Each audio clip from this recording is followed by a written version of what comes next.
Olá, Olá, Jamil. como vão? Que satisfação revê-lo. Satisfação toda minha. Um minutinho só que eu vou fechar aqui tudo para a gente poder fazer isso aqui tranquilamente. Tá.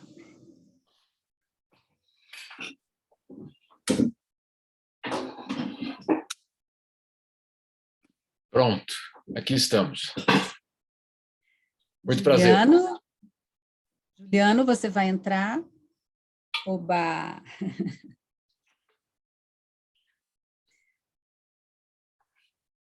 Bom, cá estamos. Bom, esse webinar é o início, é o pontapé inicial da 14ª edição do Prêmio Jovem Jornalista Fernando Pacheco Jordão. Eu tenho a grande honra de abrir essa sessão de hoje em nome do Instituto Vladimir Herzog e dos seus parceiros, realizadores deste prêmio, que são a Associação Brasileira de Jornalismo Investigativo, a Oboré, a Sociedade Brasileira dos Estudos Interdisciplinares da Comunicação, Intercom, a AJOR, Associação Brasileira de Jornalismo Investigativo, Periferia em Movimento e apoio, patrocínio do Google. Essa atividade, Jamil, a gente considera como uma aula magna, então, assim, o convite a você, que gentilmente aceitou de imediato estar com a gente, é a possibilidade de estarmos em contato com todos os estudantes e professores que se inscreveram, as equipes entregaram para a inscrição uma proposta de pauta com a temática Os Gritos que o Mundo Dá e que o Jornalismo Precisa Ouvir. Esse ano a gente tentou abrir mais esse leque de possibilidades, justamente para perceber e tentar entender como é que as pessoas estão ouvindo esses vários gritos que o mundo está dando, né? E que, evidentemente, são a pauta do jornalismo de hoje, né? Então, é com grande satisfação, como curadora dessa edição, tê-los aqui, tê-los todos, você, Jamil, e todos os estudantes e professores que estão conosco, agradecer muito a confiança depositada no Instituto Vladimir Herzog no encaminhamento dessas pautas, participando desse concurso, que é uma atividade de formação que, desde o início do Instituto, desde a sua criação, nós vimos desenvolvendo, e é com muito carinho que a gente encaminha todo esse projeto todo ano. Então, esse é o meu momento de boas-vindas. Eu passo a palavra para o Juliano Galli, que é o coordenador no Instituto da área de jornalismo e liberdade de expressão, para que também dê o seu recado. Em seguida, a gente passa a palavra para o Jamil. Vamos lá. Vocês me ouvem? Não? Sim? Vamos lá. Boa tarde, pessoal. Boa tarde, Ana. Boa tarde, Jamil. Boa tarde a todo mundo que está aqui com a gente. Muito obrigado pela presença de todos vocês. Em nome do Instituto Vladimir Herzog, reforço as palavras da Ana, do quanto que esse projeto é importante para a gente, do quanto que a gente acredita que somos capazes e que é absolutamente imprescindível contribuirmos com a formação de estudantes de jornalismo do Brasil inteiro. Esse é um projeto que tem uma duração longa, tem uma história longa e uma duração longa, justamente porque a gente acredita que essa formação ela precisa ser feita com muito carinho, com muita atenção.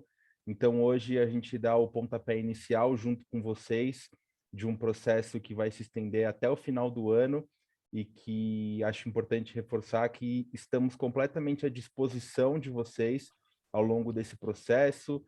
Na semana que vem a gente vai anunciar as pautas vencedoras, mas depois disso também continuamos aqui para contribuir com esse processo de produção das reportagens jornalísticas, porque acho que mais do que nunca, nesse momento em que o jornalismo é tão atacado no Brasil, mas também fora dele, é fundamental que vocês se sintam valorizados, se sintam prestigiados, e de certa forma é um pouco isso que esse projeto propõe. A valorização do jornalismo como uma ferramenta absolutamente imprescindível na promoção dos direitos humanos. Então, Jamil, muito obrigado a todos que estão aqui. Vamos lá, estou ansioso para te ouvir. Meu caro, vocês me ouvem? Perfeitamente. Eu que agradeço aí o convite de vocês, é absolutamente oportuno falar desse assunto. Parabéns pela iniciativa. Aos estudantes, sinceramente, parabéns pela coragem porque tem tantos outros caminhos, às vezes aparentemente mais sedutores e mais fáceis, aparentemente, eu digo, ou que a nossa sociedade valoriza de uma forma instantânea, que muitas vezes deixa uma dúvida em relação justamente à missão que nós temos como jornalistas. Então, de fato, eu me sinto muito honrado pelo convite, porque eu sei que o que a gente está fazendo aqui é, na verdade, construindo esse futuro.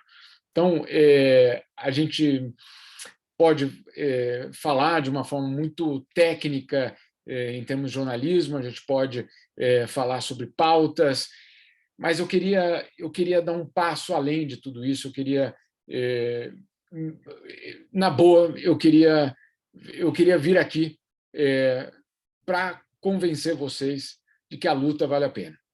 E não é só porque ela vale a pena, porque ela já deu resultados, mas é porque a gente não tem outra opção. E eu vou dar alguns...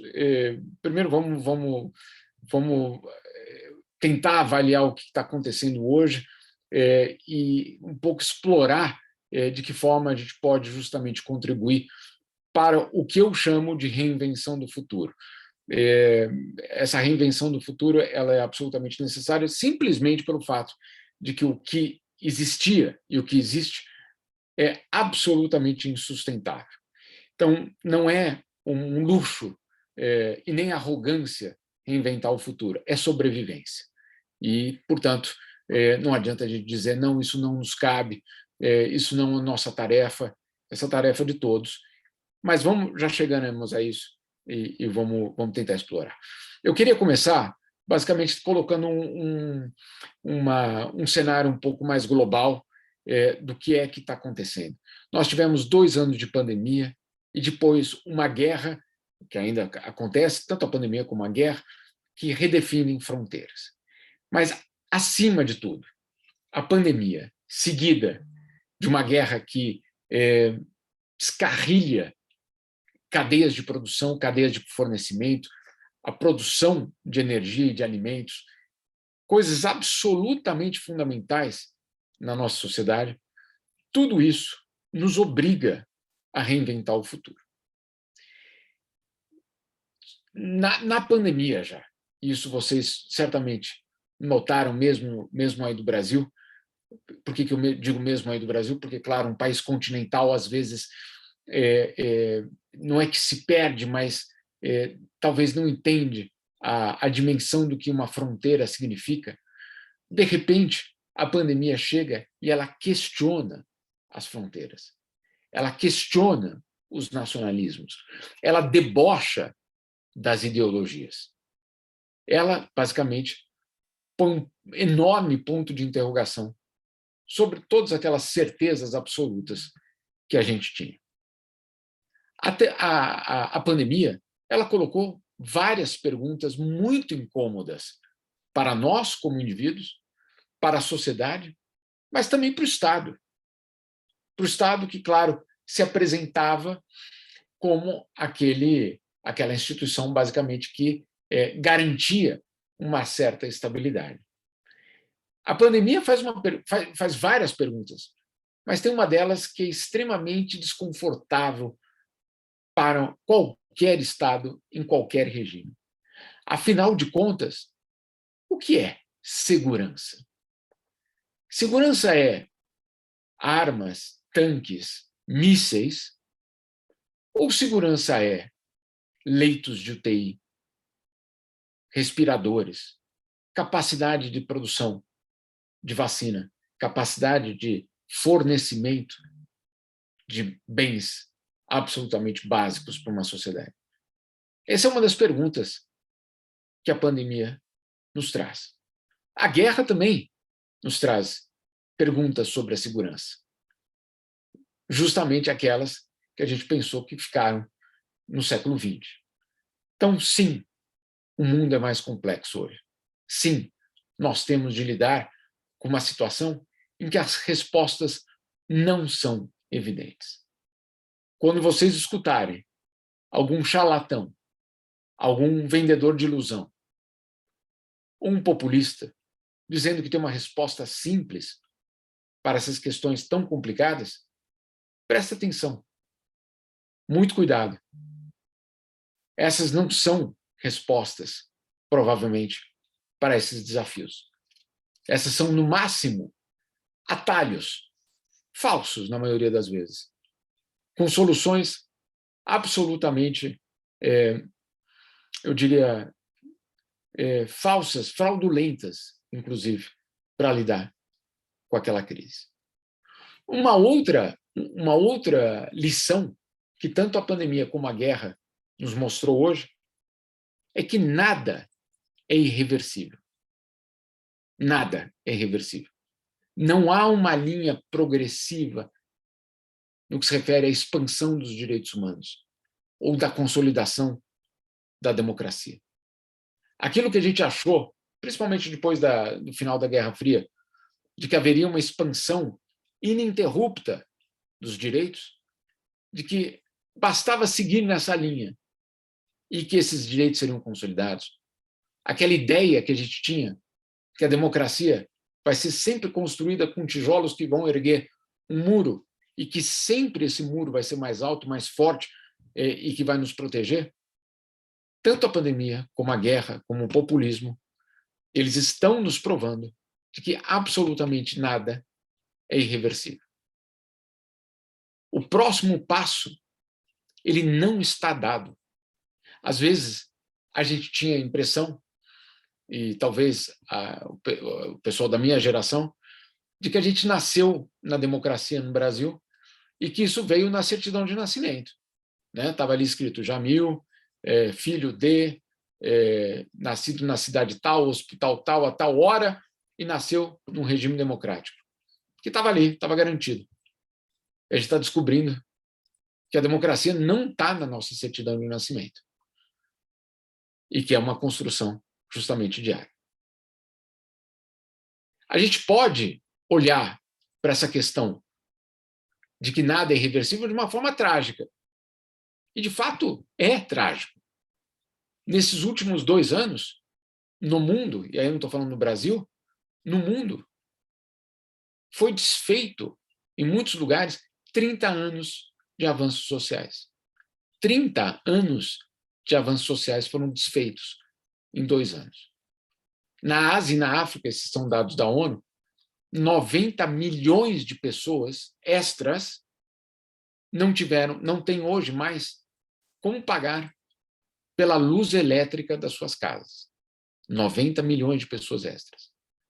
30 milhões de pessoas não têm mais como cozinhar com gás na sua cozinha. 30 milhões de pessoas. Ou seja, sim, o desmantelamento desse avanço ele foi real. Agora, a gente pode, e essa é a parte que eu quero trazer para vocês, a gente pode inverter essa lógica. A gente pode usar essa constatação para concluir que se o próximo passo não está dado, então é a nossa oportunidade de justamente influenciar na direção do próximo passo. Ele não está predeterminado. Então, se ele não está predeterminado, está na hora de a gente assumir que a gente pode, de alguma forma, às vezes é 1 milímetro dessa direção, às vezes não dá nem 1 milímetro, mas justamente criar uma situação em que a gente possa contribuir para que esse próximo passo seja um passo na direção dos direitos humanos e na direção da democracia. Eu quero deixar bastante tempo aqui para a gente, inclusive, conversar, para vocês fazerem perguntas, mas eu queria, antes de mais nada, colocar 3 temas que eu acredito que a gente precisa tratar e 3 desafios nesses temas exatamente. São 3 temas que vão definir a nossa geração. Nós, no futuro, nós seremos julgados por como nós lidamos com esses temas. Os nossos netos, talvez não os nossos filhos, se bem que o meu filho de 11 anos me cobra todos os dias coisas que eu não tenho resposta. Mas os nossos netos talvez nos olharão e perguntarão: onde vocês estavam quando tudo isso estava acontecendo? O que é que vocês fizeram enquanto aquilo ali tudo ou desmoronava ou se evidenciava? E aí são 3 elementos que eu queria colocar para vocês. O primeiro é de justiça social. Parece óbvio, mas esse tempo me lembra... Eu estava lendo outro dia as minutas das reuniões da comissão que elaborou a Declaração Universal de Direitos Humanos, e é fascinante, porque os membros da comissão, eles debatiam o óbvio. E aí a gente pensa, puxa, mas o óbvio é, por exemplo, o direito à vida. E a gente pensa, como é que uma comissão é estabelecida com juristas internacionais para debater o óbvio? Claro, eles vinham de um momento em que o óbvio tinha se perdido, que era a Segunda Guerra Mundial. Que a vida, o direito à vida, tinha sido esfarelado. Então, de fato, falar do óbvio, em alguns momentos da história, é fundamental. E esse é um deles. E é falar justamente de justiça social. Parece uma maluquice, mas erradicar a pobreza é possível. Ah, não, mas, pelo amor de Deus, isso é uma utopia. Não, não é. Mas, para isso, precisa compromisso. E não um compromisso de alguns meses. Alguns falam de 20 anos, de um pesado investimento. Pesado? Alguns aqui, por exemplo, o Jeffrey Sachs, fala em 170 bilhões de dólares por ano, durante 20 anos. Muita grana? Não sei. Não sei, porque o ano passado o mundo gastou 2 trilhões de dólares, em armas. Em um ano só. Isso não contava a China, porque ninguém consegue contar o que a China gasta em armas. Então, erradicar a pobreza é uma decisão. Não é um sonho, não é uma utopia. Então, esse é o primeiro ponto, justiça social. Absolutamente fundamental. O segundo deles, imagino que vocês possam imaginar, meio ambiente. Não é uma opção. Todos os relatórios do IPCC mostram que essa não é uma opção. Eu até desconfio dos negacionistas. Tem alguns negacionistas, alguns a gente sabe que ali faltou um parafuso, mas tem alguns que eu desconfio que eles mesmos não acreditam no negacionismo, mas que o negacionismo é, na verdade, uma blindagem, porque eles sabem que o atual mundo é insustentável. E eles sabem que a posição deles nesse mundo atual insustentável também é insustentável. E que eles também vão ter de mudar. Só que mudar vai representar, obviamente, ou a perda de poder, ou a perda de influência, ou a perda de dinheiro, muito mais grave. Então, o segundo ponto é certamente o meio ambiente. E o terceiro ponto, o terceiro tema, como vocês colocaram, quais são os grandes temas. Então, primeiro, justiça social, segundo, meio ambiente. Claro, estão ligados, a gente pode tratar disso, inclusive. Quero até já antecipar a um tema candente, aí, muito presente, antes da guerra na Ucrânia, porque, claro, com a guerra na Ucrânia, muita coisa muda em termos de números, mas não de realidade. No ano anterior à guerra na Ucrânia, pela primeira vez, isso quem fez o estudo foi o Conselho Norueguês de Refugiados, uma entidade bastante séria, mostrando que pela primeira vez houve um número maior de refugiados do clima que de guerra. Maior número de pessoas, de um êxodo em relação ao impacto do clima do que o impacto da guerra. Claro, com a guerra na Ucrânia isso muda, porque, claro, só com a guerra na Ucrânia que tivemos aí quase 7 milhões de refugiados. Mas isso é um ponto absolutamente fundamental. Então, esses dois primeiros. E o terceiro, vocês também devem imaginar, a democracia. Todos os estudos mostram que, depois de várias ondas de democratização, nós estamos passando por um processo de desmantelamento dessa democratização. Que hoje, o patamar do índice, vamos dizer assim, são vários estudos, por exemplo, o VDEM, que é um instituto sueco, mostrando que nós estamos no mesmo patamar de 1989. O que, claro, revela que essa democracia que eu falava da certidão de nascimento, ela precisa ser combatida, lutada ou defendida todos os dias. No último relatório desse instituto, VDEM, V-DEM, recomendo a todos, é um relatório espetacular, ele constata algo muito impressionante. A democracia é um luxo para uma minoria no planeta. Se a gente for falar, então, de democracia plena, que aí não é só o voto, é o controle do destino das nossas vidas, que é muito mais do que o voto, aí só 6% da população mundial, 6% da população mundial tem esse direito. É um luxo a democracia hoje. Então, essa é a nossa realidade.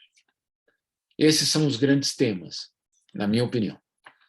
Agora, o que fazer com eles? Porque a nossa função não é de tomador de decisão. A nossa função não é de ONG. A nossa função não é do ativista no termo estrito. Mas nós temos uma função, e ela é fundamental. Eu digo que nós temos 3 elementos fundamentais para tratar de qualquer um desses temas que eu acabei de citar para vocês. O primeiro deles é a reverência aos fatos. Reverência. Nada pode ser mais importante do que os fatos. Eles imperam. Ouvir todos os lados, e aí, cuidado, todos os lados não inclui desinformação. A gente pode até tratar disso mais tarde. Não estou falando que o outro lado é a desinformação, é a mentira, mas é ouvir todos aqueles implicados naquela história. Normalmente, qualquer uma desses 3 temas que eu acabei de falar para vocês, eles são bem mais complexos do que a gente gostaria. Eles são bem mais duros, inclusive, do que a gente imaginava. Então, o primeiro elemento é o que eu coloco da revolução dos fatos, ou seja, pautar o nosso trabalho pelos fatos, e principalmente aqueles que a gente não esperava numa apuração. Eu tento, isso é uma tentativa, obviamente, eu sei que falho, inclusive, mas é sempre numa apuração. Quando eu chego a um fato que eu não esperava, eu dou uma especial atenção àquilo, justamente para tentar minar o meu preconceito, justamente para tirar ou para tentar deslocar aquele preconceito que eu tinha desembarcado naquela história. Então, esse é o primeiro ponto, os fatos. O segundo é a dignidade. De quem? Obviamente, daquelas vozes, daqueles personagens que a gente vai retratar.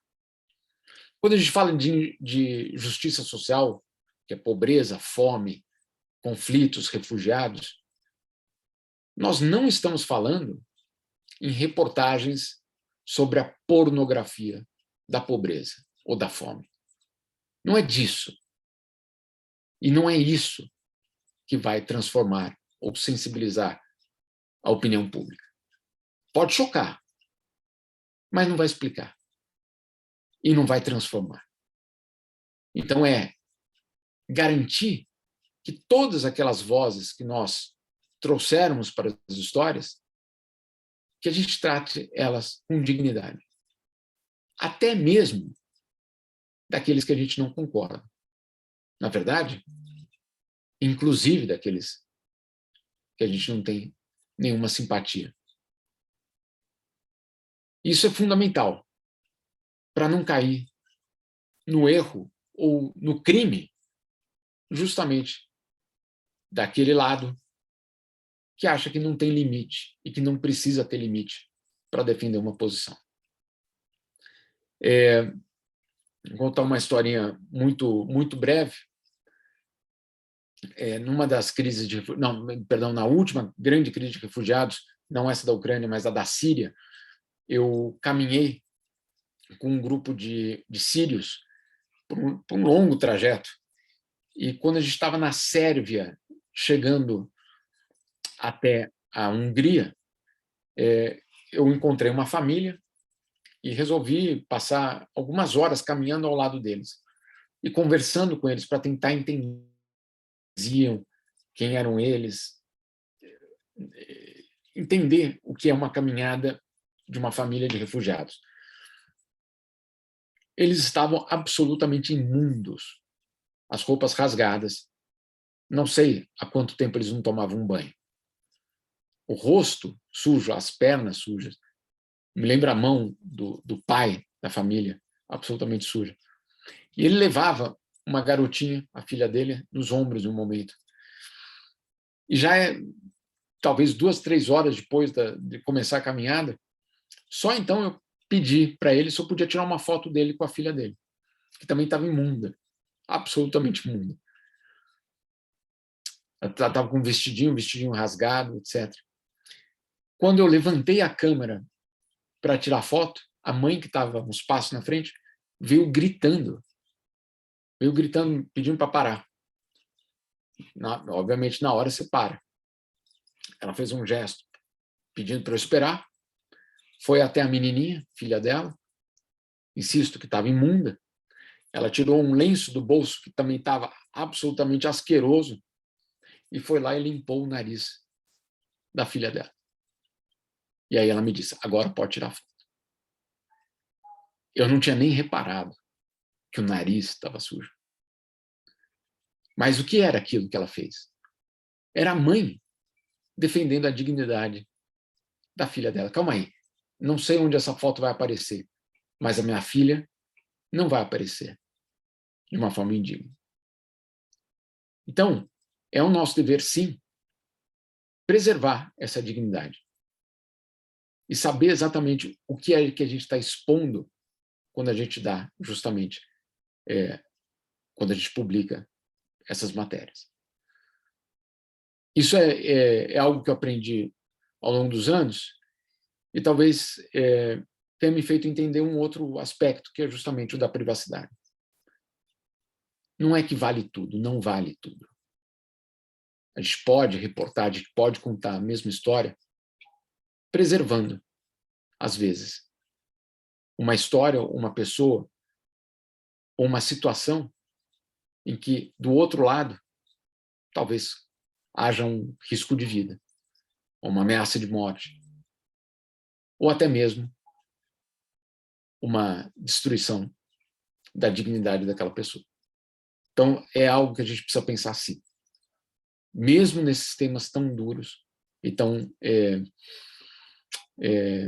eu diria, tão fáceis de embarcar em um aspecto, como eu digo, pornográfico. E, por fim, o outro aspecto que é, em qualquer uma dessas histórias, em qualquer um desses temas, meio ambiente, democracia, direitos humanos, justiça social, dar voz aos oprimidos. Buscar quem são as vítimas. Entender o que elas vivem. E não só, obviamente, a versão oficial, nem do Estado e nem das instituições, às vezes de caridade, mas buscar as vítimas e dar voz a essas vítimas. Então, esses são os 3 desafios que eu coloco. A revolução dos fatos, a preservação da dignidade e a garantia de que a gente dê voz aos oprimidos. Esses, pelo menos, são alguns dos pontos que, na minha opinião, merecem ser considerados em qualquer uma dessas histórias que a gente for tratar. Eu queria encerrar por aqui e deixar aberto aí para as perguntas, para a gente poder, obviamente, conversar. Jamil, muito obrigado. A gente recebeu algumas perguntas aqui no chat de pessoas que estão nos acompanhando. Eu vou fazer uma de cada vez, aí eu vou te dar, você fica à vontade para responder, depois a gente retoma a palavra, ou eu ou Ana Luísa, para ir repassando as que a gente está recebendo. A primeira é da Fernanda, do Rio de Janeiro, eu vou ler aqui o que ela mandou.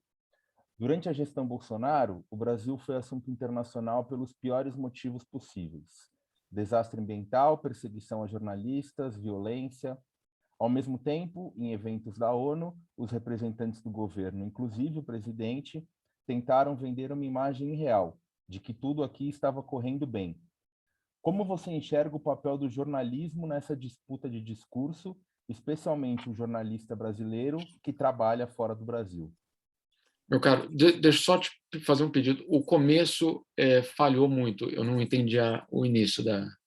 Vamos lá, eu vou repetir o começo. Por Durante a favor. gestão Bolsonaro, o Brasil foi assunto internacional pelos piores motivos possíveis. Desastre ambiental, perseguição a jornalistas, violência. Aí, a partir daí, você pegou que nos eventos da ONU, os representantes do governo tentavam vender uma imagem irreal. Isso. Como que você enxerga o papel do jornalismo, então, nessa disputa do discurso, Perfeito. especialmente você, o jornalista brasileiro fora do Brasil, que trabalha fora do Brasil? Perfeito. Essa é uma excelente pergunta, porque é algo que eu sempre me pergunto, eu sempre me questiono e sempre me ponho como desafio. Qual é o nosso papel? É reproduzir aquele discurso? É emprestar o nosso microfone para ampliar, aquela voz e aquele discurso? Ou é dar aquela informação de uma forma justamente contextualizada, crítica e até questionada? Eu errei por muitos anos em simplesmente reportando ipsilitz, basicamente traduzindo, colocando ali na frase o que a versão oficial que era dito. Hoje o governo brasileiro disse isso na ONU. Está errado. Está errado. Nossa obrigação é checar cada uma daquelas frases, cada um daqueles dados apresentados e dizer: Brasil mentiu na ONU sobre isso e aquilo aqui. Dá trabalho fazer essa matéria. A outra é muito mais fácil. Você pega o discurso, faz 3 parágrafos, introdução, e cola quase o discurso ali embaixo com algumas alterações. É bem mais fácil. Só que aí nós estamos justamente emprestando e colocando à disposição veículos inteiros de comunicação, espaços, para eventualmente uma mentira. Não necessariamente é uma mentira, mas temos de checar. Não necessariamente aquilo ali é uma desinformação, mas temos de atrás. Temos de questionar cada frase de qualquer governo, de qualquer entidade que nos apresente uma versão da história. Eu perdi alguns meses, né, nessa repetição, até que eu entendi que eles celebravam quando eu escrevi essas matérias. Porque, claro, né, eles saíam da bolha deles e usavam o que eu achava que, olha, eu vou escrever, olha que absurdo, disse o governo. Só que eu não desmontava. Por sorte, eu aprendi logo. E rapidamente a gente entendeu que a nossa função não é ligar o microfone, colocar e dizer, pode falar o que você quiser. Não, não, não. Isso não é para a gente. Ou não é para o jornalismo profissional, pelo menos. É justamente saber exatamente qual é essa narrativa. Qual que é o nosso papel? É mostrar que, eventualmente, o governo mente na ONU, que o governo omite na ONU, que o governo tenta enganar a opinião pública internacional, que o governo tenta enganar seus parceiros. Ou, porque muitas vezes isso nem acontece, que o governo faz um discurso na ONU para o seu próprio cercadinho aí no Brasil. Que muitas vezes acontece é que esses discursos são feitos em português. Português não é uma língua oficial da ONU. Por que um ministro vem até a ONU e faz um discurso em português? Porque ele, claro, que é aquele 1 minuto no TikTok ou nas redes sociais dele, em português, com a bandeira da ONU atrás. E aí não adianta ele falar em portunhol ou em inglês, porque aí perde a audiência. Então, tudo isso a gente precisa dissecar. E tudo isso... Outro dia, um amigo meu dizia que tinha gente aí no Itamaraty um pouco insatisfeita porque eles davam respostas para as minhas matérias e eu incluía as respostas, mas incluía os outros fatos também. E, puxa, não acreditava nas respostas deles? Não, claro que não. Claro que não. E não é desse governo, de nenhum. Eu vou atrás sempre do questionamento. Não é? Então, é fundamental essa pergunta, porque hoje você tem a desinformação, a mentira, como estratégia de poder. E hoje, agora no Brasil, como estratégia eleitoral.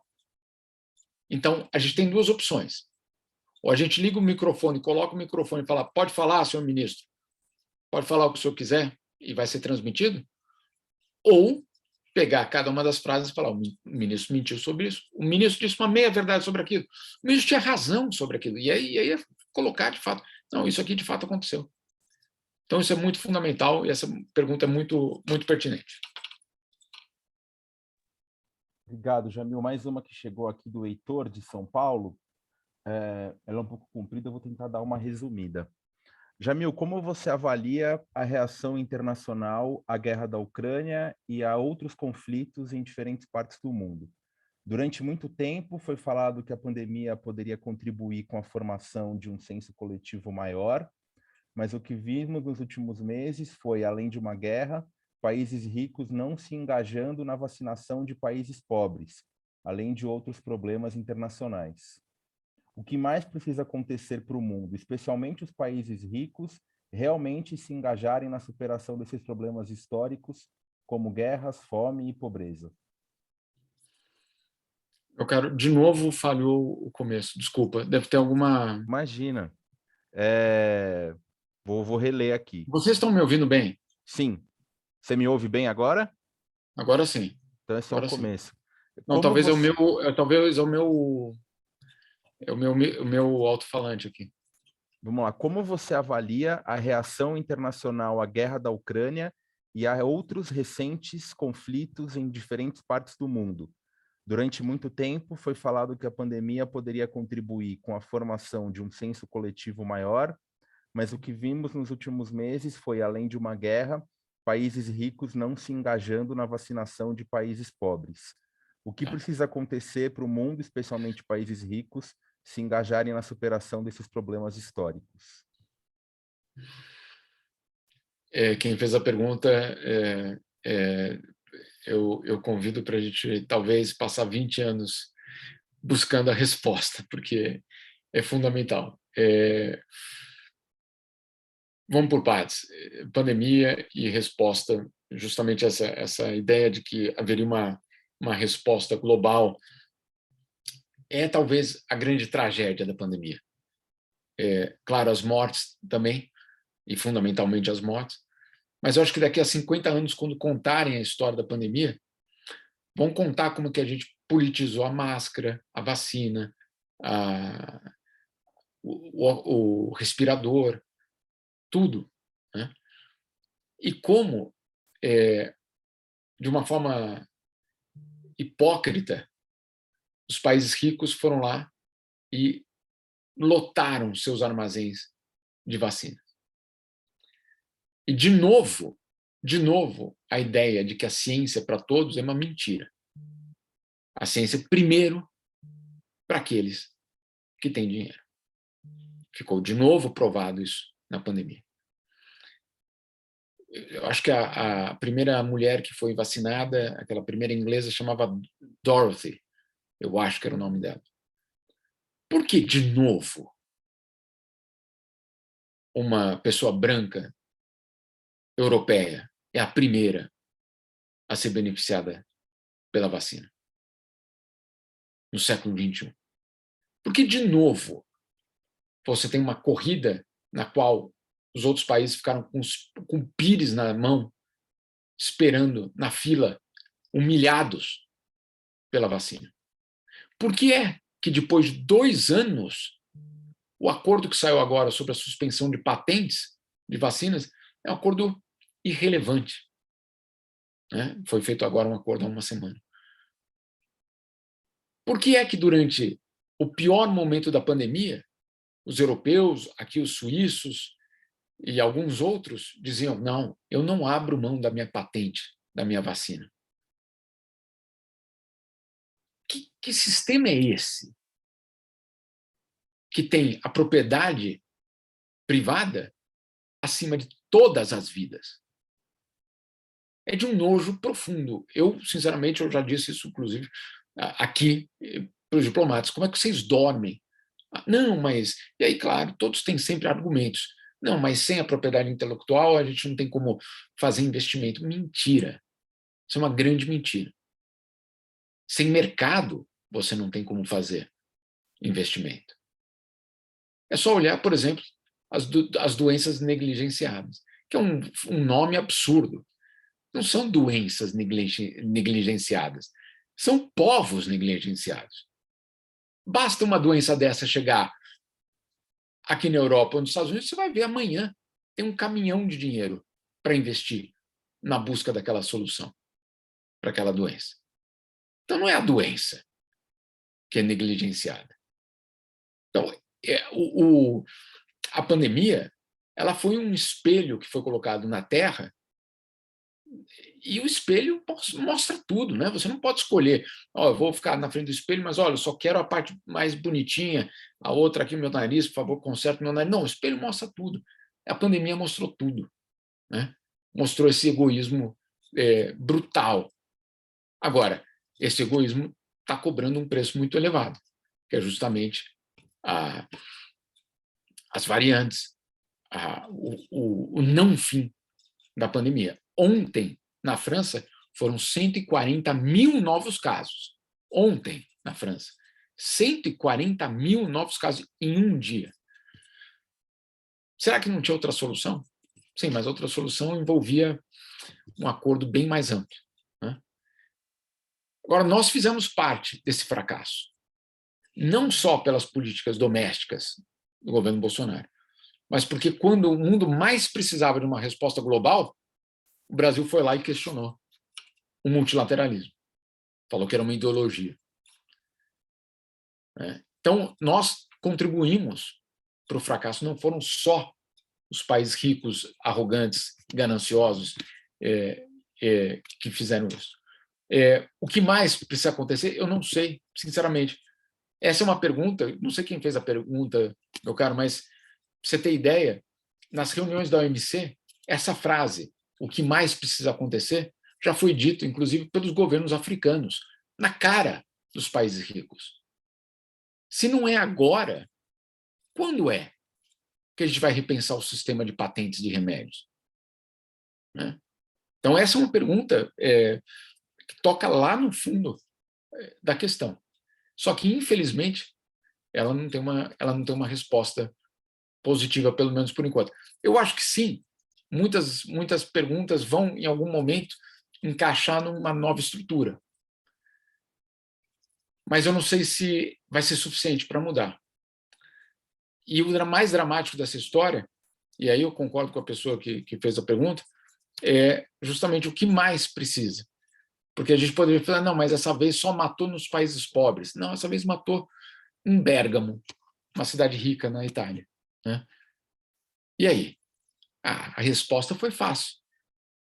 Eu comprei todas as vacinas para mim e eu lancei sozinho a vacinação na minha região do mundo. Então, é uma pergunta que hoje não tem resposta, mas é absolutamente pertinente.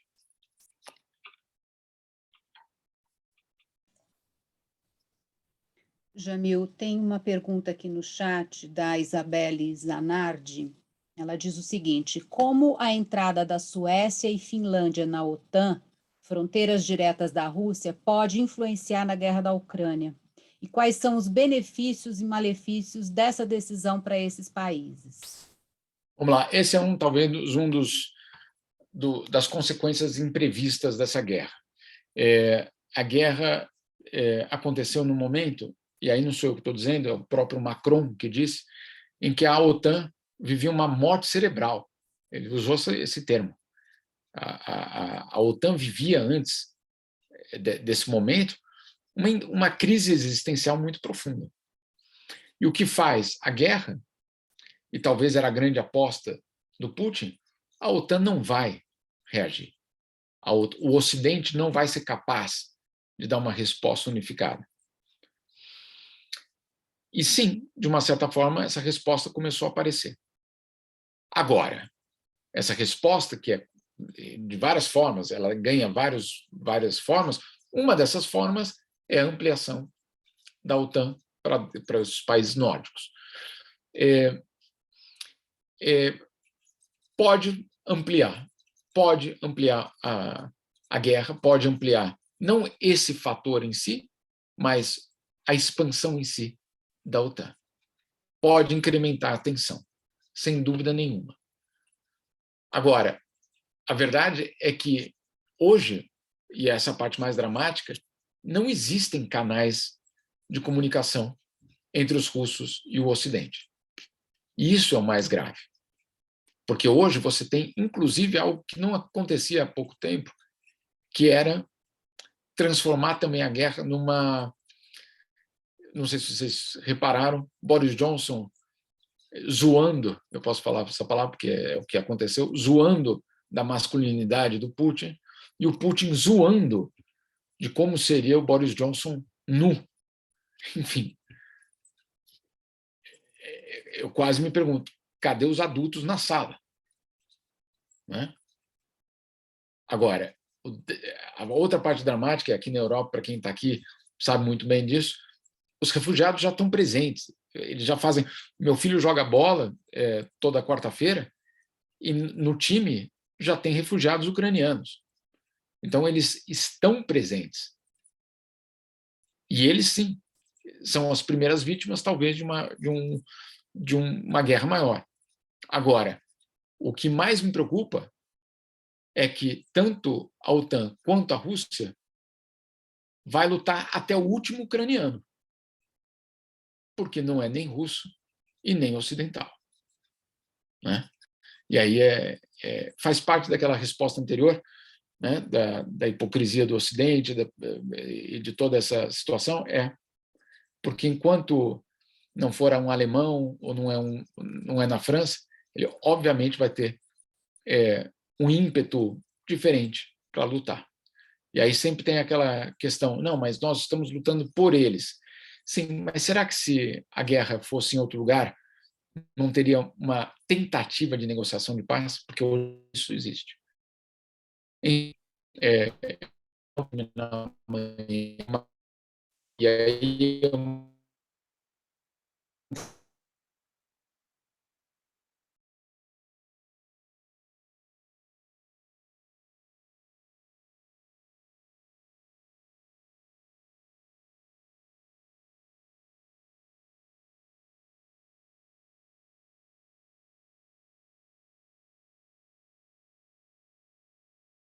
Né? Como é que a gente conseguiria ter esse repertório, começar a formar esse repertório a partir de leituras conceituais e sérias? Né? O que você sugeriria para quem está começando entrar um pouco de cabeça em algumas leituras que são semente? Uhum. Isso é fundamental.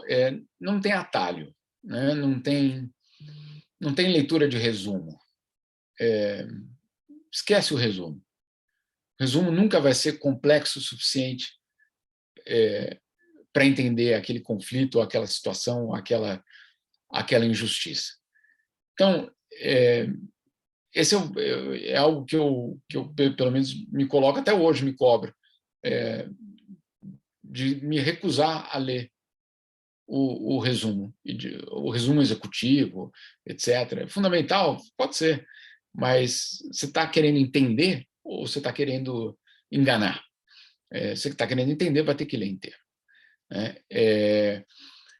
Existe eu diria, eu acho até uma preocupação outro dia não, já faz, acho que foi logo antes da pandemia, eu não vou dizer quem aí no Brasil, mas uma universidade aí no Brasil me convidou para ser professor no como é que chama isso? No Masters dele, mas era um Master Lato Sensu, né? E pediu para eu apresentar um programa basicamente um currículo e leituras. Bom, currículo, era um currículo, né? O programa da classe, o programa da aula. E eu trouxe. E a pessoa que estava encarregada do curso me disse: mas, Jamil, o que é essa parte aqui de leitura? Eu falei: como assim, o que é essa parte de leitura? Não, essa parte de leitura. Olha, aqui no nosso instituto, a classe vai te dar nota por aula. Termina a aula e os alunos preenchem uma espécie de formulário que nota que eles dão para você naquela aula. Se você perder a classe é perder o charme, né, da classe, aí não tem como renovar a tua aula para o outro semestre. E se você der leitura, aí você perdeu a classe, cara. Aí você fala: não, mas calma aí, o que eu faço? Né? Porque eu vou chamar a Xuxa e algum outro modelo homem aqui para me representar, porque então isso aqui não é aula, isso aqui é concurso de beleza, né? É outra coisa.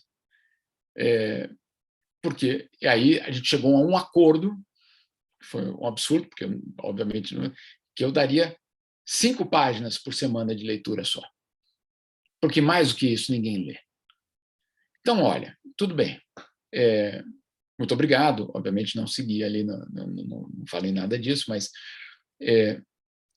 quem é que a gente está tentando enganar? Né? Para que serve aquele diploma que seria dado no final daquele semestre? Então, a leitura, perdão, não tem alternativa. Não tem alternativa. Agora, só ler jornal tampouco é a solução. Então, vai estudar, ou o tema é refugiados, a primeira coisa é ler os documentos oficiais. Então, o que diz os tratados sobre refugiados? E no original, não é na interpretação do tratado, é ir no tratado e ler o tratado. Se quiser, vai ler alguma coisa sobre como aquele tratado foi negociado, porque nada ali nada caiu do céu. Né? A Carta das Nações Unidas, cada parágrafo ali foi algo de uma barganha política. Quem é que cedeu? Quem é que não cedeu? Quem é que queria aquele parágrafo? Quem é que não queria aquele parágrafo? O que ele representa? Então, existe uma biografia dos tratados internacionais de direitos humanos, que é muito fundamental, né? A gente entender como é que eles nasceram. E depois, claro, as situações na prática. Aí, claro, no mundo ideal, as viagens são fundamentais, você poder ir, constatar, ver, entrar num campo de refugiado, passar um tempo em campo de refugiados, mas, claro, a gente sabe que não é tão fácil, que não eu quero ir, não é assim, óbvio, a gente sabe disso. Mas a alternativa disso é leitura. E não é leitura, insisto, não é tirando a nossa função, mas é ultrapassar a nossa função, que é justamente a pesquisa acadêmica, a mergulhar em cada um desses temas para que a gente possa depois traduzir isso para a opinião pública internacional ou local. Então, leitura, não tem como, simplesmente não existe alternativa. Não inventaram e eu suspeito de que nunca vai existir. Agora, sim, se puder vivenciar aquela situação, infelizmente, vocês estão num país que vivencia a injustiça todos os dias. Então, não dá para dizer eu não sabia disso. Né? Dá para fechar os olhos, mas dizer eu não sabia é complicado. Quando a OMS lançou aqui, quando começou a pandemia, a OMS lançou aquela campanha, lavem as mãos, né? Água e sabão, mostrava como é que lavava a mão, etc. Aí vem um dado aí do Brasil chocante. Chocante para quem não queria abrir o olho. 6 milhões de crianças brasileiras iam às escolas que não tinham água e sabão.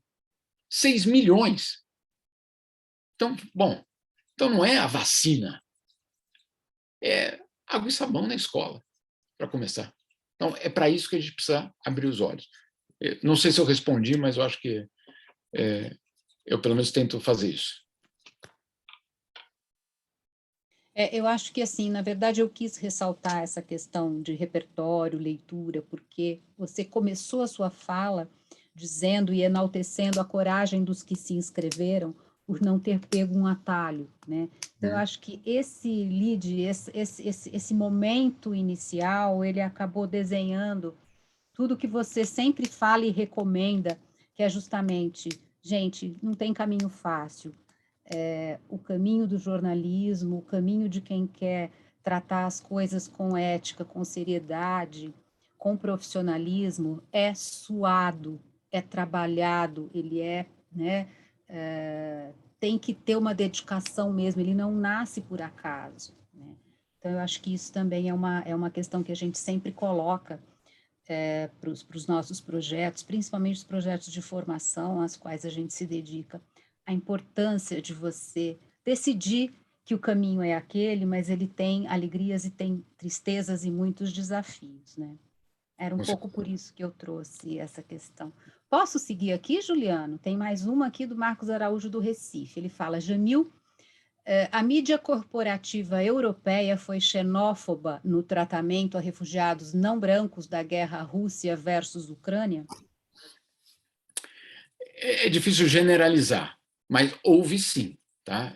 Houve sim, e principalmente aqueles que se surpreendiam, porque a palavra refugiado veio por muito tempo com vamos dizer, uma camada não dita de islâmico, muçulmano, pobre, negro. Vinha com a palavra refugiado uma sombra, como se fosse uma, não tenho aqui, um monumento, e esse monumento reflete o sol e ele faz uma sombra. E na palavra refugiado, no chão estava escrito pobre, né? O que é uma mentira, inclusive. Eu já fui a muito campo de refugiado e muita fuga de gente, e os primeiros que saem são os ricos. Os primeiros refugiados são os que ficam, são os miseráveis. São os que ficam que são os miseráveis. Os que saem são aqueles que tiveram 500 euros para pagar por um táxi que levasse para fora da cidade. Para fora da cidade. Que tinham 2.000 euros para pagar por criança que um traficante levasse para o outro lado da fronteira. Vamos pensar uma coisa, se tivesse uma guerra no Brasil hoje e a gente tivesse que fugir, quem são as pessoas que podem pegar um carro e ir pagando propina na estrada até chegar ao Uruguai? Por exemplo, de São Paulo, né? A cada 500 quilômetros, uma propina de R$1.000 para você passar num checkpoint, até chegar no Uruguai e estar tranquilo. Quem das comunidades e das favelas teria essa possibilidade? Ninguém. Né? Pagar propina para fugir do teu país. Que é isso que fazem os refugiados. Os refugiados pagam propina para os atravessadores, para os traficantes, para a polícia do seu país e para a polícia do país aonde eles estão chegando. Precisamos de muito dinheiro para ser refugiado. É ao contrário a história. Mas, por muito tempo, a palavra refugiado era sinônimo de pobre, de negro, de muçulmano. E aí, de repente, a Europa descobre que dá para ser refugiado cristão branco acadêmico. Olha que surpresa. Né? Surpresa porque vocês nunca conversaram com um refugiado. Porque eu me lembro, por exemplo, na fronteira do Iraque com a Jordânia, isso na guerra no Iraque, lá atrás, num campo de refugiado no meio do deserto, o paulistano, eu, ingênuo, chegou numa barraca com um senhor imagina, no meio do deserto, uma poeira absoluta, todos os lados, a pessoa em depressão, presa ali naquela terra de ninguém. E eu perguntei, o que o senhor fazia? Ele me olhou assim, como que eu fazia? Você não me conhece? Eu falei, não. Eu era o maestro da orquestra de Bagdá. Eu falei, desculpa, não sabia. Mas ele, obviamente, era uma personalidade no país dele, ou pelo menos na elite cultural do país dele. Né? Fico imaginando, seria um dos nossos, quando estava Nelson Freire, que morreu já, mas Nelson Freire, refugiado no meio do deserto. Então é mentira que os acadêmicos agora foram descobertos, os brancos, etc. E qual foi o reflexo disso? Claro, um tratamento que dava um ar de que não eram xenófobos. Olha, eles se parecem com a gente. Que drama que eles estão sofrendo. Poderiam ser um de nós. Os outros também, pessoal. Qual a surpresa? Agora, isso não é para tirar o drama dos ucranianos, porque eles de fato estão vivendo um drama. Então não é para dizer, não, o drama de vocês não vale porque vocês são branco, cristão. Não, claro que não. Eles são vítimas. Agora, são tão vítimas quanto os sudaneses, quanto os etíopes, quanto o pessoal da Eritreia. Quando que foi a última vez que você ouviu falar da guerra na Eritreia? E está lá rolando. E no Iêmen? Pior crise humanitária atual, maior do que o da Ucrânia. Ninguém fala. Na verdade, olha só, semana passada saiu um novo relatório da ONU sobre a guerra na Síria. Guerra na Síria! Guerra na Síria. E aí constataram, fizeram finalmente os números, 310 mil mortos na guerra. Onde vocês viram isso na imprensa? Quase nada. Então, é estruturalmente xenófoba, é estruturalmente seletiva. Né? E aí você questiona isso, alguém vem logo te dizer, mas isso é porque você está defendendo a Rússia. Não, gente, não é nada disso. Né? Mas superar essa questão binária é muito importante. Reconhecer que existe essa xenofobia não é dizer para os ucranianos, vocês não valem nada. Entende? Que a gente estaria cometendo o mesmo crime. É garantir que os ucranianos, mas também os sudaneses, mas também os etíopes, mas também os congoleses tenham o mesmo tratamento. Olha só para completar essa resposta, olha só o que aconteceu outro dia. Logo que começou a guerra. A prefeitura de Paris anunciou, com todo o orgulho, que os ucranianos que chegassem a Paris poderiam andar de metrô na cidade gratuitamente. Aí todos os outros refugiados africanos e latino-americanos levantaram a mão e falaram, e nós? E nós?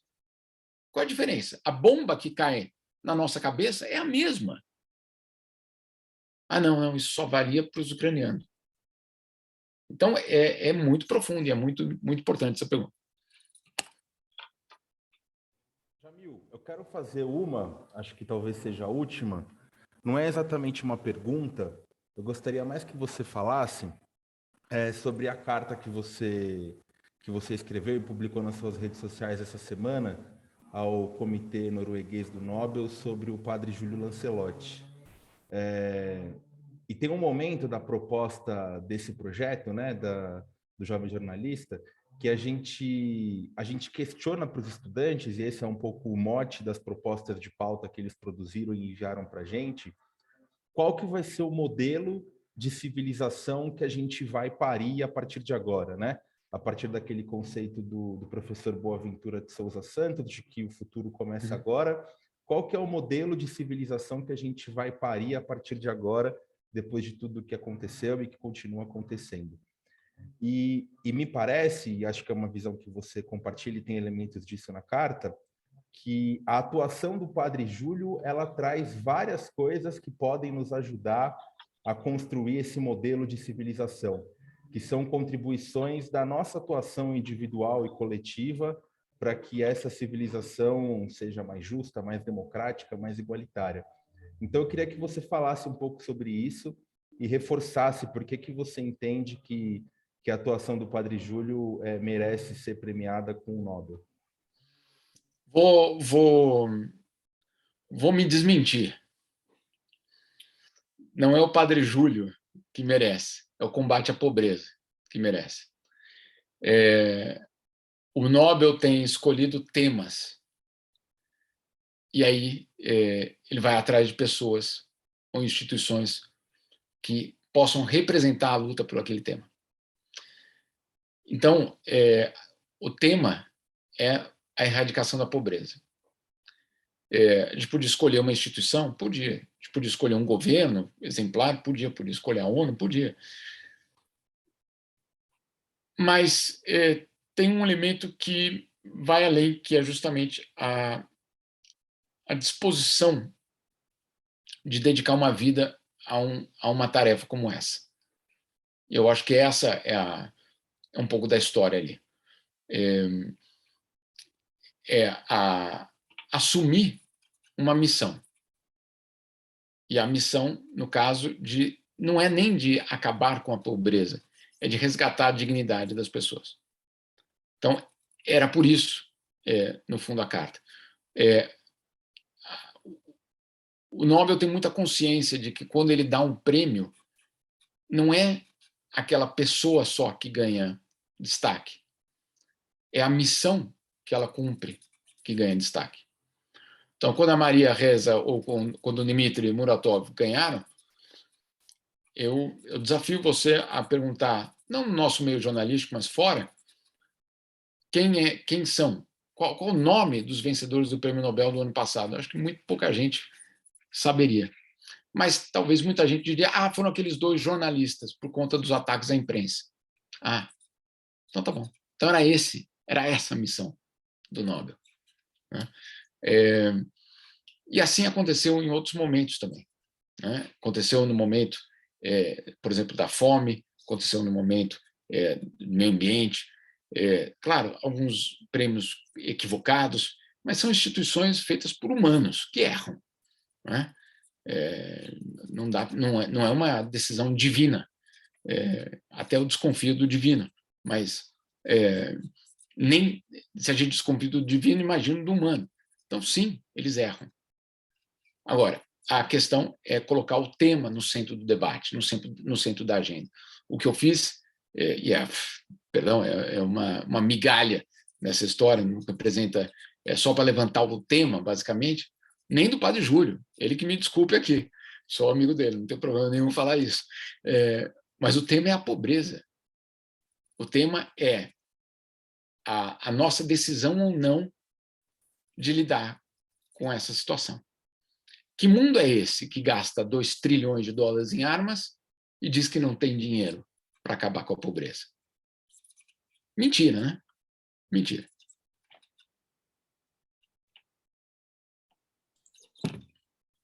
Jamil, o Juliano disse, bom, a gente precisou fazer uma inversão de horários para viabilizar uma viagem que você tem hoje. É uma viagem pessoal ou uma viagem profissional? Minha? Infelizmente, é longa história, mas é pessoal.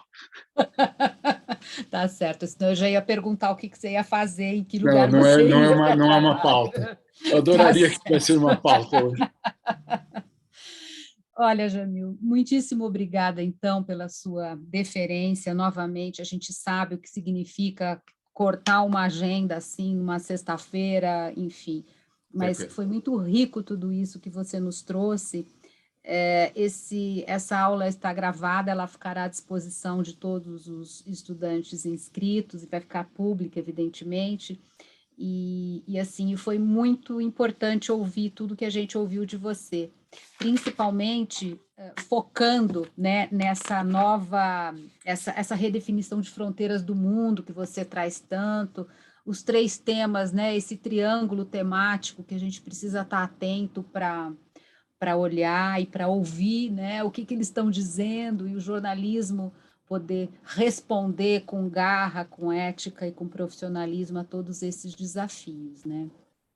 Nós tivemos esse ano 112 pautas inscritas nessa temática, São 226 alunos que estão concorrendo, 101 professores de 79 instituições de ensino superior, de 20 estados do Brasil. Então, é uma capilaridade muito grande, uma responsabilidade nossa também muito grande, e no próximo dia 6 nós faremos a divulgação, então, das 4 propostas de pauta que, no entendimento da comissão julgadora, valem a pena de ser bancadas, porque no Jovem Jornalista, no projeto Jovem Jornalista, o prêmio é a realização da pauta, é o acompanhamento da produção dessa pauta, né? A gente vai te manter informado, então, sobre os próximos passos. Para a gente vai ser bem importante que você veja um pouco do resultado disso que a gente está há tanto tempo na estrada tentando desenvolver.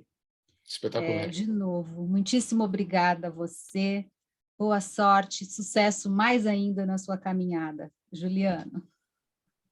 É isso, muito obrigado, Jamil, muito obrigado a todos os estudantes que estão aqui, tenho certeza que vocês desfrutaram dessa aula, não só para os próximos passos do projeto, mas para a formação de vocês, né? Para a carreira de vocês que está só começando.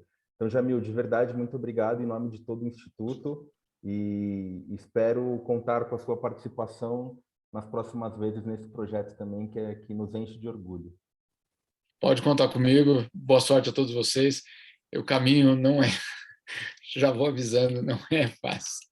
Não é para desanimar ninguém, não, mas não é fácil.